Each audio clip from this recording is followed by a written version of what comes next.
Wa ma'rafal wali ilal wali. Dan tidak ada yang tahu orang itu wali kecuali sesama wali. Jelas. Sebagai orang awam kita sikapnya harus netral karena memang kita bukan wali, bukan level di situ. Jelas. Ya. Jadi kalau pandangan orang awam, coba lihat ini ya, tafsirnya Ibnu Katsir. Kalau kita melihat kisah antara Khadir dengan Nabi Musa di dalam Al-Quran, itu seolah-olah Nabi Musa itu levelnya di bawah Nabi Khidir karena dia tidak sabar. Tuh? Satu, ketika Nabi Khidir menghancurkan kapal, Nabi Musa rewel. Nah, aku udah bilang loh ya, tidak boleh tanya kamu. Yang parah yang nomor dua, ada anak lari-lari dicekik lehernya sampai mati. Ya namanya Nabi Musa. Bagaimana ini kok bunuh orang? Berdosa dan sebagainya. Maka kalau Ibnu Katsir dalam logika ulama itu dimaknai bahwa li'anna Musa nabiyallah wa rasulih, karena Nabi Musa itu adalah nabinya Allah dan rasulnya. Wa qad alima, dan Musa itu tahu bi annallaha la ya'muru bil fakhsya. Dalam Al-Quran ada innallaha la ya'muru bil fakhsya. Allah itu sekali-sekali tidak akan memerintahkan sesuatu yang buruk. Maka Musa memprotes Nabi Khidir. Jelas ya? Bukan Nabi Musa itu memprotes Nabi Khidir karena nafsunya atau karena tidak sabarnya. Karena Nabi Musa itu adalah nabi dan rasul yang membawa syariat, di mana zalim merusak harta orang lain tidak boleh. Makanya protes, perahunya orang kau hancurkan. Itu secara pandangannya Ibnu Katsir dan ulama-ulama ahli tafsir, Nabi Musa adalah benar-benar nabi dan benar-benar rasul. Seandainya Nabi Musa itu tidak protes dengan yang dilakukan Nabi Khidir, maka dia, para ulama, para nabi akan mengatakan dia bukan nabi betul, karena dia tidak memegang teguh syariat dari Allah. Kesimpulannya apa Ustaz?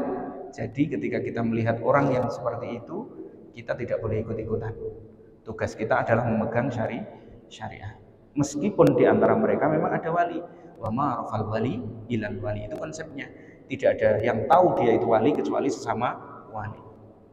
Syarat menjadi ulama itu juga berat. Ya Allah, ada namanya munaqashah. Sekarang itu sudah pakai baju putih, songkok putih, panggil ustadz, gampangnya luar biasa. Luar biasa sekarang. Saya itu untuk tahassus, selesai tahassus itu dihadapkan ke 12 kiai saya. Dites satu-satu, nahwunya jadi apa tidak, sorofnya jadi apa tidak, fikihnya jadi apa tidak, akhlaknya jadi apa tidak, tasawufnya jadi apa tidak, tafsirnya jadi apa tidak, hadisnya jadi apa tidak. Untuk lulus itu saja begitu, itu pun tidak dikasih ijazah. Hanya dituliskan, kamu dapat ilmu dari saya, sanadmu ke Rasulullah itu ini. Begitu. Itu dalam periwayatannya. Jadi ada standarisasi yang mulai kita hilangkan. Nah, makanya kan pemerintah terus kemudian bikin sekarang mubalik itu harus punya standar, harus ikut diklat di Kemenak, terus kemudian dapat sertifikat. Ya itu kan wujud ikhtiarnya mereka, begitu kita hormati. Tapi tidak ada ulama. Ulama itu kalau ngaku ulama, tidak mungkin ulama kecuali dia diakui oleh ulama, oleh sesama ulama. Keulamaan seseorang itu harus diakui oleh ulama yang lain. Begitu juga dengan kewalian. Kalau yang mengakui hanya segelintir, lebih baik kita tinggalkan. Apalagi dia melakukan sesuatu yang fahsyah. Yang kedua, kalau ditanya apakah dia wajib mandi secara pandangan syariat, iya, makanya kita harus tinggalkan. Kalau dia dalam kondisi gila kan wajib mandi.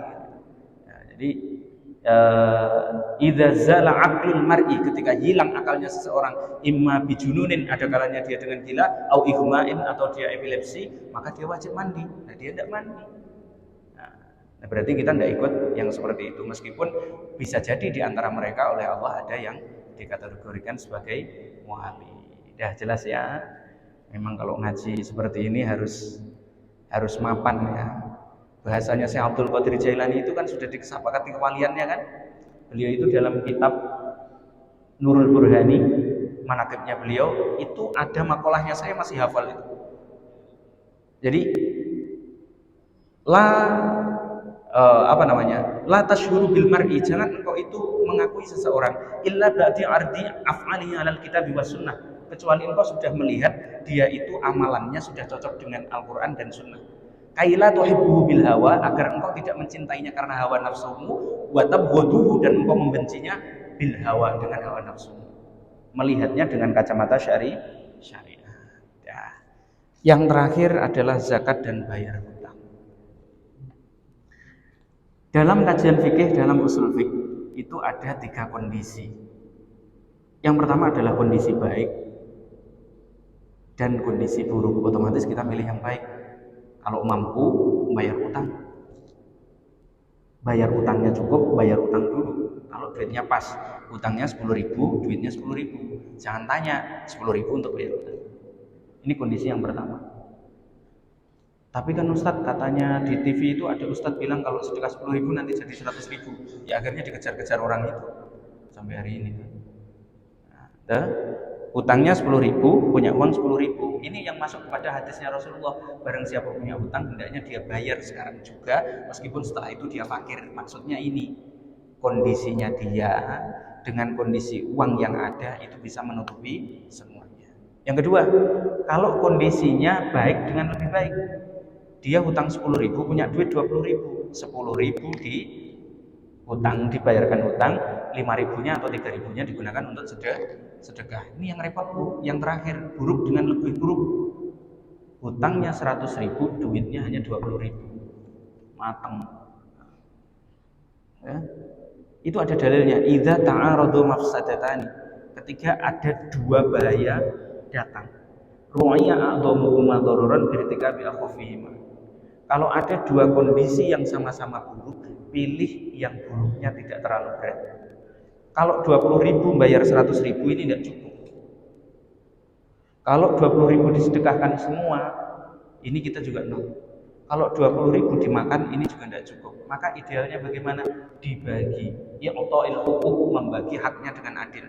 20.000, 5.000 dimakan, 5.000 dikasihkan keluarga, 5.000 bayar utang, 5.000 disedekahkan. Bisa dipahami?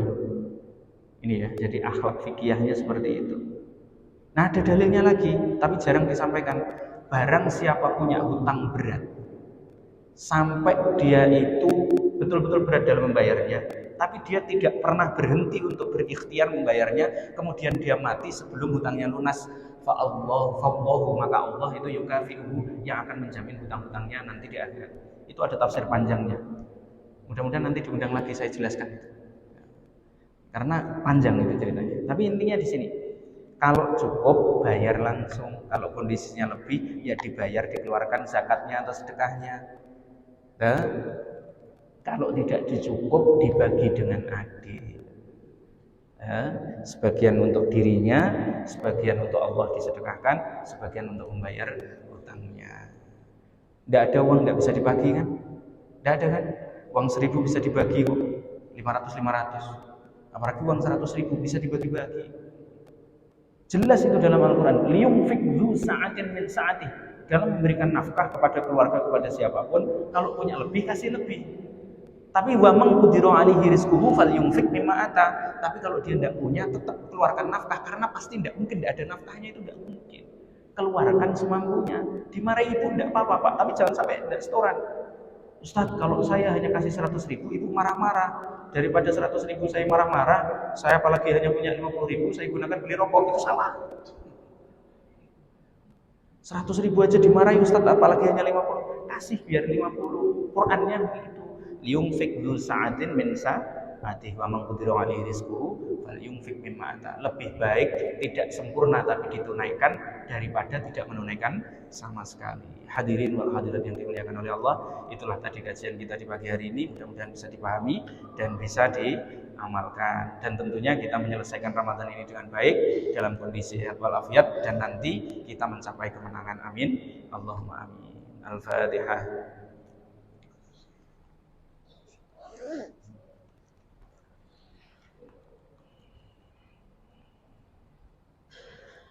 Subhanakallahumma wa bihamdika asyhadu an la ilaha illa anta astaghfiruka wa atubu ilaik wa a'udzu minkum. Assalamualaikum warahmatullahi wabarakatuh.